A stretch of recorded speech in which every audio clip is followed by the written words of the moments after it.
Hey guys, my name is Luke, My name is Richard. and we are excited to announce that we now have a name for our podcast. Finally. Finally, About after time. 2 episodes. 2.5. Yeah, 2.5 episodes. One that we never showed.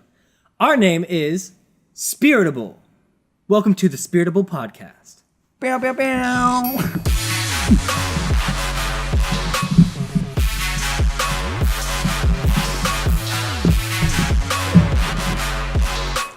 I hope a sick logo flashed up on the screen right there. Spiritable. While we Bam. were dancing.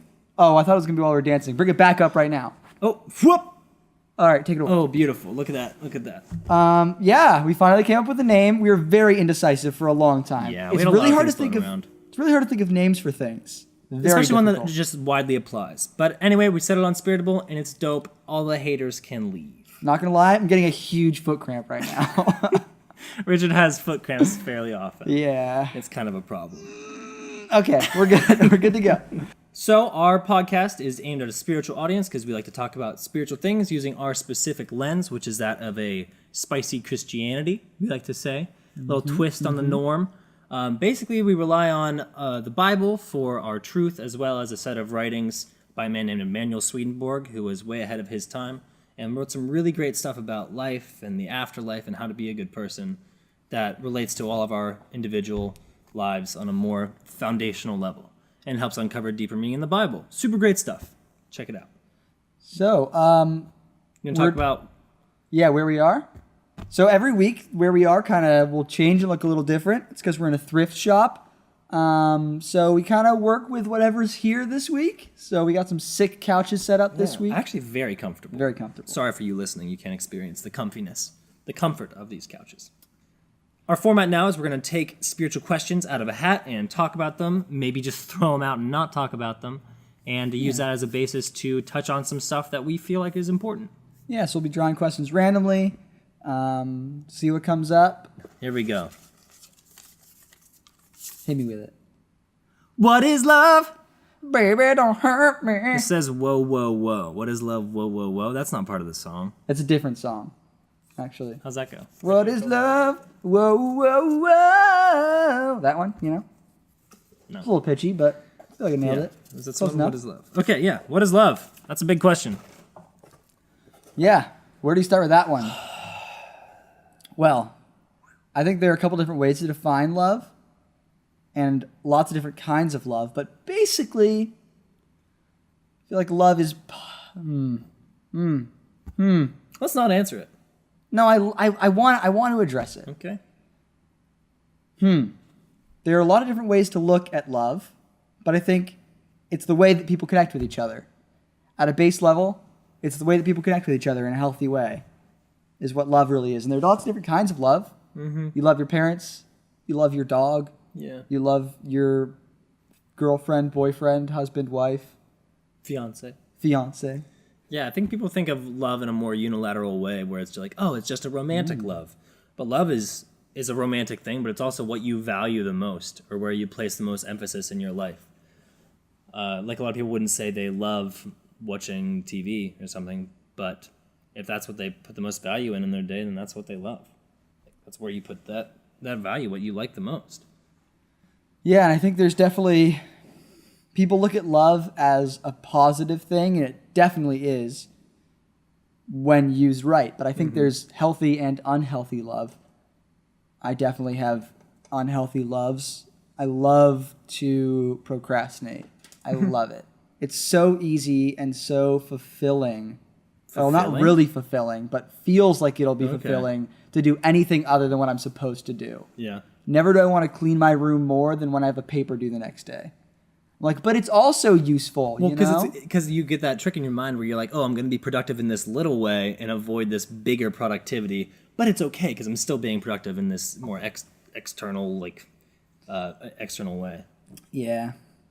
One idea along those lines that I really like is the concept of importance and urgency, and how something could be really important, but if it's not urgent, you don't have to do it now. Something I try to keep in mind when I'm procrastinating. I think love is also hard to talk about because it feels like such an intangible thing. Like right now I'm taking improv classes on Sundays. Very fun. but we had to monologue a little bit about something we loved about. And I was the first one to go, and it's always hard being the first one to go. But just trying to think of something I love about that I can talk about for an indefinite amount of time is tough to do because, again, yeah, what is love? It feels like something you can't quite reach. So that was tricky. I ended up rambling about something or other, but... I noticed you said love about twice there, and the first time I let it slip. But can you say love about? Is that a thing? Talk about something you love about? Did I say about too many times? Yeah, you said a lot of abouts. It's okay, though. I'll forgive Ben, you. is this true? Yeah, Play it back. Yeah, Play it back. yeah, it's weird. And we'll edit that It's a out. weird phrase. So I rambled a lot about leaves in my story because I was like, I need something that I can talk about that I love that everyone knows. And so I picked leaves because I do like leaves. I like to when you go along, you pick a leaf from a tree, and I like to fiddle with it as I walk and kind of like strip it down to the skeleton of a leaf. Super fun. Leaves change in the seasons, so I felt like I had a lot to work with, but it ended up being kind of dry, and I should have chosen something else. But you live and you learn in improv, okay? You roll with the punches. You talk about stepping on a crunchy leaf? Because Yeah, clearly the that best thing about was the leaves. reason I talked about it in the first place. Yeah. Either stepping on or holding and crushing in your hand and then watching all the dust fly away. There's something a little bit like magical about that. Yeah, I see that. Yeah. Love between people is interesting and a little harder to understand because I think, generally speaking, you should love everyone, but what does that look like? What does it mean to really love a person? Mm-hmm. And I think there are unhealthy loves, even interpersonally. I think you can love things about a person that you shouldn't. I think you should love interacting. I think you can love interacting with a person in a way that's not healthy. Like, I love hanging out with that person because we always get into some trouble together. Or like, I love hanging out with that person because they say things that I'm too nice to say. Or like, I don't know. Just how do you know when you should be loving what you're loving? Whew, that's a super deep topic. Yeah. That's hard to tell. I also think that it's interesting when it comes to family because everyone kind of automatically loves their family and doesn't necessarily always like their family, but you always love your family. It's interesting. When I was growing up, my dad would tell me, like, when I was not like being punished, but when I did something bad or when I was in a bad mood or something, he would say, Luke, it's my job to love you, not your job to love me as a parent, which I thought was kind of interesting. Like, the parent is putting that love out there to their kids. And I think all kids end up learning how love is from that and obviously reciprocating it. And I've always loved my family, but I always thought that was kind of interesting how it was a focus for parents to love their kids, but not for kids to love their parents. Yeah. Even though it's there. That's interesting. Yeah. I think that idea of reciprocal is, I think, really important when it comes to actually loving someone. Because I think there are times where you can love a person and if the relationship isn't even, I don't think that's a healthy love. Like the whole unrequited love idea ends up not being healthy pretty quickly. Or if one person loves another and the other person just uses that love to their own gains. Have you ever been taken advantage in that sort of way? Like, has someone ever known that you loved them and would do things for them and then just gotten sort of used because of it? I mean, I think we've all had those experiences where we've like really had a crush on someone and it wasn't returned. That makes us pretty bummed out. Oh, I've had that experience for sure, yeah. I think we all have. Which I think, honestly, is a good experience for people. Like, to not have everything go their way all the time. And to figure out what heartbreak is like. And to be better and be stronger because of it. I think that's a super great thing. And it sucks when it happens. But makes us more able to love and figure out what love is in the future. Because that's that whole thing where you have to have perspective on whatever it is to really understand it. And so can you really understand love until you've kind of had your heart broken in a more romantic way of loving? I think you need to feel all sides of it, kind of. Yeah. We have very different histories when it comes to relationships and how they end. Yes. Whereas you generally have been the one to have to break someone's heart Which is, yeah, that's a hard point to defend, man. Oof. What's a hard point to defend? Just like, because I want to be like, oh, well, it's heartbreaking for me too to have to break up with people. But, man, that's a real, like, thin defense for the one whose heart is more broken, you know? So, it is hard on both sides, but it's, I have never broken up with anyone. Really? Yeah. There's been one person that has been interested in me that I've had to, like, seriously turn down. Well, other than, like, people randomly asking me out, like, on the street is different. What? When have you been randomly asked out on the street? When are you, like, walking down the sidewalk and someone's like, hey, cute boy, what you doing tomorrow? It's happened to me in the mall a couple times. I had this great interaction. Valentine's Day? No, it was... Oh, well, the Valentine's Day one was some weird. 13-year-old girl approached this 21-year-old man. I was 19 at the time. We were in high school. Doesn't matter. She just stalked me around the mall and gave me a little stuffed heart and asked me to be her Valentine. And I didn't know what to do. So I was like... What do you do in that situation? I guess you are polite. And I took the heart, and then I avoided her real hard the rest of the time. And we'd, like, go to a store, and we'd see her headed to the store, and I'd be like, nope. Just book it away, because I didn't know how to address that. Fair enough. I had a guy come up to me and ask Penny for my thoughts. And I was like, about what? He's like, anything. I was like, okay. Kind of hungry, about to get lunch. Boo. I don't know. It was the thought I had right there. Not creative. And he responded with like, oh no, like something more personal, cutie. And I was like, well, I'm about to go meet up with my girlfriend after this. And he was like, And I was like, yeah, have a good one. Walked away, didn't give you the penny. No, he did give me the penny. He gave me the penny right away. Richard. Before I even gave him the thoughts. I could have just robbed him of that penny. No thoughts. But too good for that. Too good. So, yeah, you've had some people approach you on the street then, I guess. Yeah. On the street, loose phrase. In the mall, on the street. I don't think I've ever had an experience like that. I had one experience Really? in a bar where a girl approached me and thought I was cute, but I think that was about it. I've got a great bar story. This is a me being bad with women story. When I was 21, my 21st birthday. Oh, this is a good one. Oh, this is juicy. I was in the bar with both of my brothers. I have two older brothers. I was in the bar with both of them. We were drinking, and I hear throughout the crowded, kind of loud bar, her birthday. And I was like, is it someone else's birthday? It's my birthday. And so I look around and see the person they were talking about, and I'm like, I'm going to go talk to her. This is when I was still single. And I walk up to her, and she looks to be about my age. And so I was like, hey, is it your birthday? And she's like, yeah. I was like, it's my birthday. It's my 21st. And she's like, oh, congratulations. And I was like, is it your 21st birthday? She's like, no. I was like, 22nd? She's like, 27th. And I was like, oh, yeah. So then I said the smoothest thing I could have possibly said. I said, oh, you look good for your age. To a 27-year-old woman. What is that? That's prime Richard. That is prime Richard right there. And she says, thank you. And now you guys are about to get married. Nope. Yeah. So then I reiterate, I'm 21. She said, yeah, you look young for your age. And I said, cool. And I turned and I walked away.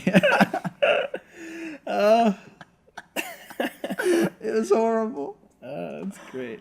Oh, yeah, it was a bad time. Yeah. But probably my weirdest interaction with being approached in a romantic way by someone on the street was when I was like maybe 15.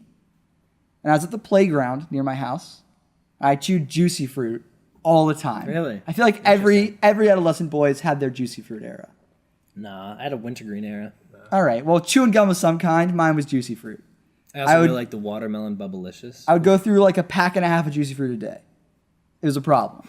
I ate it constantly because the flavor was gone in 30 seconds. That's So true. just spit it out. Same thing with zebra gum. So good. Oh, Flavor's gone immediately. Yeah, there's some great memes about that. Really? Yeah, I'll show you some. I'll have to catch up. Anyway, so I was on the playground. We were about to play. I think we were about to play kickball. Very, very stereotypical childhood experience. I'm explaining. We're about to play kickball on the playground, And my friends went to get the ball, so I was alone, chewing my juicy fruit on the playground. Straight chilling. 2 girls are walking by, similar age. One of them starts giggling, points over to me, and I'm like, what? The other one like starts giggling back, and like they're like swatting at each other. And then one like walks over, and I was like, hi. She just like, Did you offer hi. her any juicy fruit? It was my last piece. It was my last piece. Legit my last piece, not the lie my last piece. So I was really savoring that last piece because, you know, who knows when you're going to get your next pack, man. And she just goes in for the kiss. Ugh. Just boom, lays it on me. And I was like 15. And I was boy. like, okay. And it was intense. Mouths were open. And it This is where the lasted juicy for like fruit comes 10 back into play? After the juicy fruit comes back into play. When it's finished, I no longer have a piece of juicy fruit in my mouth. Not lying, this legit happened. My juicy fruit was gone. Oh. I don't know whether I accidentally swallowed it. I feel like I would have noticed that, but I was kind of overwhelmed. But more likely, This girl was just feeding for some juicy fruit. she just saw me with the piece in her mouth and she's like, it's worth. It was weird. That's That is very strange. That's I haven't the had weirdest any romantic experiences experience like I've that. ever had. Yeah. Okay, I had a girl approach me in a bar and kiss me on the lips. Are you happy, Ben? Are you happy now? I feel like it's weird. That Highlight of my life. Right there. He says sarcastically, his heart beating faster. I never found her. But but this idea, getting back to this idea of love, I think it's really important that you understand, that people understand what it means to love someone else. Because I think it's really easy to love what other people can do for you. And that's not really loving them. That's loving yourself. Or you get attached to some idea of infatuation being love, and then you're like, oh, I don't feel like I love this person anymore, when just the infatuation has gone away. And it's so much Yeah. deeper than that. Yeah, it's a whole other thing. People think that love's not work, Yeah. and it is. Yeah. Love is not, like, the whole love at first sight thing does not happen. Infatuation at first sight, sure. And yeah, that makes oftentimes sense. that can grow into love. Yeah. But love doesn't happen like that. An example for me right now is, of course, I love Sonia, my fiance, but being engaged, turns out it sucks. Yeah. It's miserable. I've heard that before, because when you propose, correct me if I'm wrong, but you're like, okay, yeah, I'm proposing because I'm ready to be married. Oh, wait, now I have to hold up for about And a I year. gotta wait 14 months. Yeah. That's a And I have long this time. excitement about like, oh, Yeah. I asked because I was ready to marry her. And then I'm like, all right, cool. Twiddle your thumbs for a little bit. Let's just wait it out. And it's miserable. Yeah. And so there are times where, like, I don't enjoy our relationship. You know, I think everyone that's in a long-term relationship has experienced times where they don't enjoy their relationship. But it's important to keep in mind that you can be currently frustrated with the way things are going, and that doesn't mean that you don't love them anymore. Yeah. Because I've never thought, like, I don't love her anymore. I've thought I'm upset. Yeah. I've thought I'm annoyed. I've thought I'm bored. But I've never thought I don't love her. Yeah. And things ebb and flow. And going back to the idea of love being the thing you value the most, anything else you value in your life needs upkeep to keep functioning. Whether you love your gaming system or your car or whatever, those things need to be maintained in order to still function. Love works in the same way, like a romantic love, I mean. Like if you love your partner, it's not just a one and done thing. Like you have to continually work to keep that love going. Like you can't fail this other person, you can't fail yourself. Both partners need to work together to be maintaining that, to keep it functioning. I think that's kind of important too. Yeah. Because a lot of people just don't see love as work. And true, it shouldn't be work all the time. Like it shouldn't be painstaking and terrible, but it needs to be maintained. Yeah. And I think at the end of the day, continuing to love someone is a choice. Like it's a commitment to a person. And it can be easier or harder to commit to them depending on, and maybe you should or shouldn't, depending on whether you're working, like whether you actually like work together or not. But at the end of the day, if you say like, well, we've had like 3 months where we just haven't really like connected, that doesn't mean you leave them forever. Like Sonia and I have had months where things were just hard, But we've been together for years, and overall, she's made my life way, way better. And I love having her around and being able to connect with her. So being able to persevere through hard times because you know that things are going to be better for both of you to be together in the long run is important. But at the same time, I'm going to knock us down a peg because we're just a couple young bucks. And I don't know if our perspective on successful romantic love is as set in stone as we're making it out to be. We could be wrong about everything. This is my second relationship, and the first one lasted a few months and was in high school. So I have a lot of experience. People. Grain of salt. Yeah. But I also think that relationships go wrong when people love what someone else does for them instead of loving them. Yeah. And that's so easy to do. I definitely have friends that I love being around, but don't love them as a person. There are people that I enjoy spending time with that I don't think make me better and don't necessarily respect the way they behave. You know? Those people that are like, you're really fun, but I would never confide in you. Yeah. You or know, like, I like you because you make me feel good about myself, and that's not a great thing. And, I mean, there is a place for just sort of periphery friends that you just get along with, and at the end of the day, you sort of go your separate ways, and neither of you really misses the other person, but you get along when you're together. But recognizing the difference between that and someone you really love and care about, I think is pretty important. Who sets the best example of love in your life? Like, what's a relationship that you look up to in that sort of way? Is there anyone who's like leading that road for you? You're like, yeah, I really like what they have and what they're doing. I want to take some qualities of that. Well, obviously, I think the people that raise them, for everyone, show them what relationships look like. You know, very much you are mirrored what a relationship looks like. So if you have parents that are together, my parents are together, and so the way they've interacted has always sort of been a mirror for me of like, this is what relationships look like, for better and for worse. You know, the healthy parts of my parents' relationships help me be in healthy relationships, and the parts that they struggle with, I struggle with. And I think that's really foundational for the way that anyone sees a healthy relationship.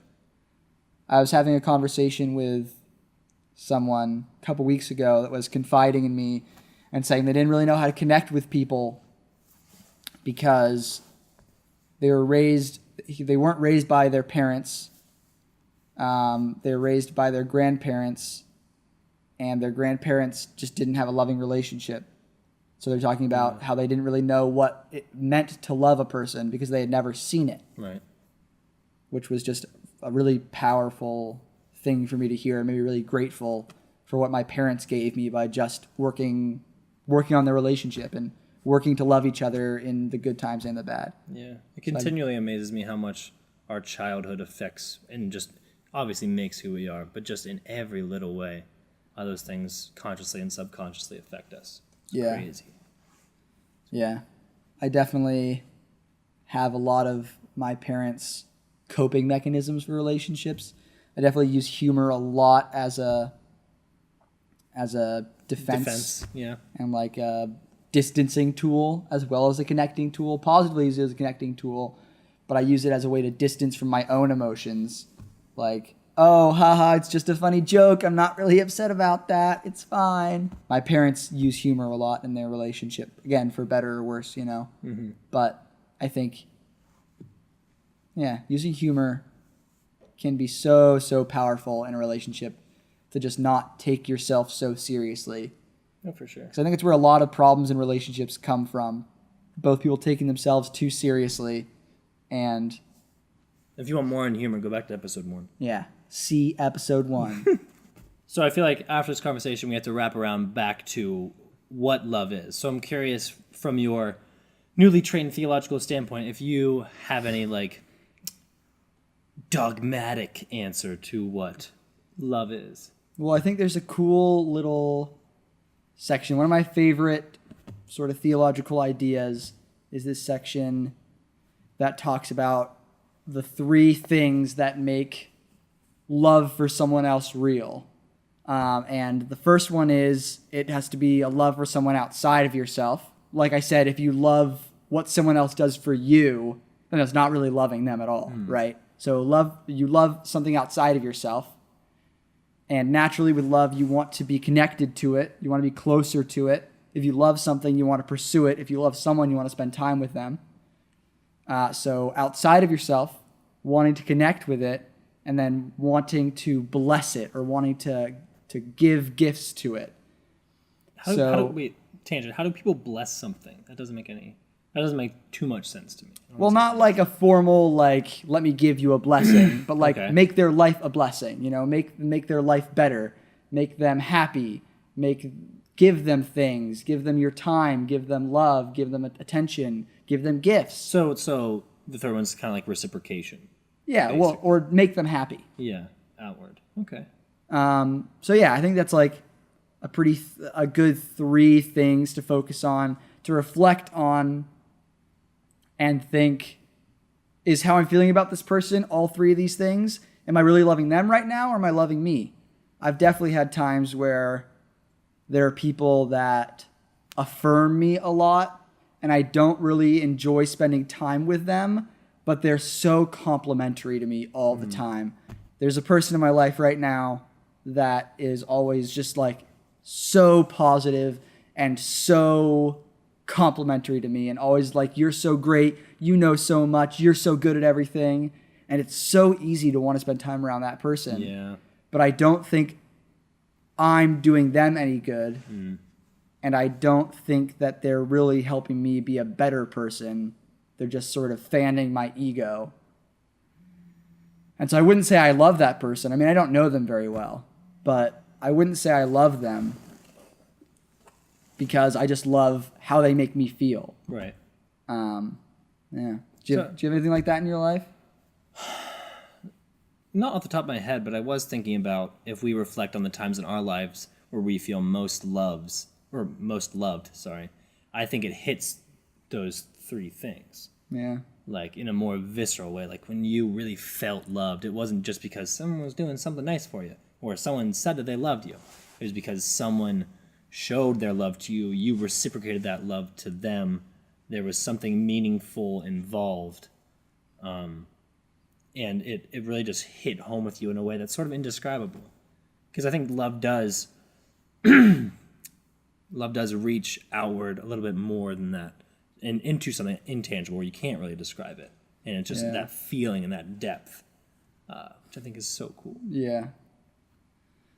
Yeah, and the idea of connection, I think, is so important. And there are people that I've sort of thought, yeah, I love that person, and then I kind of avoid spending time with them for whatever reason. There are a million different reasons why you would avoid spending time with someone, but you just have to stop and reflect on, am I really, maybe not like, do I really love that person, but am I really loving that person? Because I think there's a difference there. I think you can love someone in general without being loving to them. You can treat someone you love without love. You know what I mean? Love as an action versus love as a noun, kind of. Yeah. Like, I can have love for someone, but then not want to connect with them, and therefore not act with love toward them. Yeah. So I think it's interesting to reflect on, like, who are you drawn to spend time with? What are you drawn to spend time with? What do you want to do? Because that's probably what you love.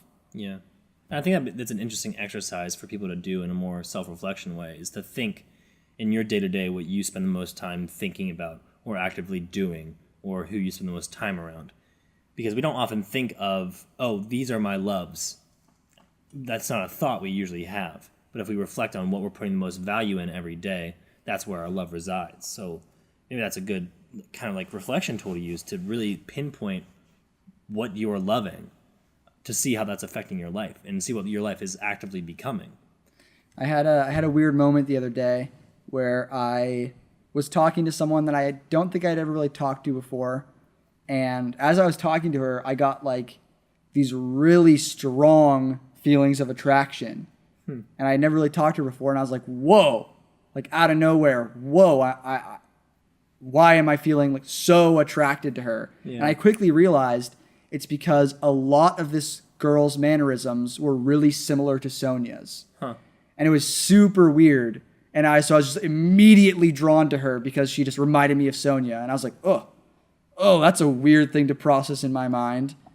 But like the essence of that was that I love my fiance, but the object of it wasn't. And that was just super confusing for my poor brain to handle. I think a lot of people have experiences like that. I think that's where a lot of like love at first sight comes into, because you see something that in some subconscious area reminds you of something in someone else that you love, or someone like from your childhood, or you're someone you're related to that connects with.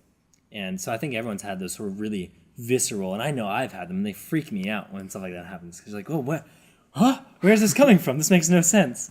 But then if you think about it, trying to pinpoint it, it's hard to do. So props to you, but it does connect back to something that you have loved in someone else previously or currently.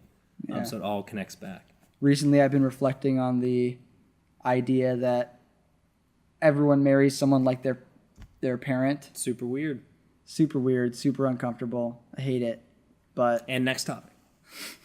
I've talked to Sonia about this, and I remember one time Sonia and I were hanging out with both my parents. We were in the mall. And You were with your parents in the mall? Yeah, That just sounds like a fun scenario. It was a great time. I was imagining your father in a mall. It's a nightmare, actually. But we were walking, and I was walking with purpose. I was headed somewhere, and Sonia calls out, like, why are you walking in front of me? Walk next to me. Like, I want to walk with you and talk to you. And you look back and your father is 10 feet ahead of your mom? Well, so I was like, oh, sorry. And I back up to where she is. And then immediately after I do that, I hear my mom, David, why do you always walk in front of me? And Sonia and I were like, oh, no. And that's when you realize you're on the third story of the mall. It was a nightmare. And stuff like that happens with Sonia's parents all the time, where Sonia's dad says something and Sonia's mom reacts, and I'm like, oh, that's just us. Yeah. Do you have other thoughts about love? I guess I'm struggling a little bit because it's such a broad question. I feel like I can't do it justice by giving it a succinct answer, but I hope that by hitting some of the specific points, we helped, I don't know, at least raise some more thought around the different aspects of love. And Yeah, there's so much. the intangibles there. But I thought we had some good stuff to say. I liked our conversation. I found it fun. Yeah, that sounds But pretty fun. of course, for those of you listening, we're not experts No. in any way.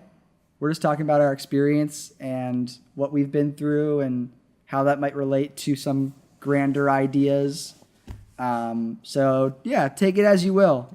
Maybe what we said helps you. Maybe it doesn't. Maybe you don't connect with it. And that's fine. You're allowed to have your own thing. And I think to kind of just back it up to a real foundational level, the most important thing about love is to, it sounds weird, but love and follow a path that leads to love, because that in and of itself is such a good place. And so going toward love is really, really important in life, and figuring out the best way that you can do that to lead you in that direction will lead to so much more happiness. And so I'm confident that that is correct, that we should follow a path that leads to love in that right sense, and then everything will be a little bit better, maybe a lot better. I totally agree with that. And the way you phrased it, I feel like it should be written in really, really swirly letters on like a fridge magnet. Or like a tapestry. Do you say tapestry or tapestry? I say tapestry. Did someone say tapestry? No, I think people say tapestry. Who are they? Point them out. Never met a single person. who says Smash the tapestry. dislike button if you think tapestry is the correct pronunciation. All right, folks, thanks for listening and or watching the Spiritable podcast. New and improved. It's been a blast for us, but this is also our third episode, so Yeah. we're still feeling things out. It's a grain of salt. So if you have any comments on the way we're doing things or anything we've talked about or Or if anything, you have anything you want us to discuss, Yeah, any questions you'd like us to discuss, feel free to leave a comment or send us a Facebook message or an email. The link to Facebook and our email is in the description. So feel free to check that out. Yeah, we'd love to hear from you guys and get some feedback on what you like and what you don't like even. Yeah. We'll take that constructive criticism. We love it.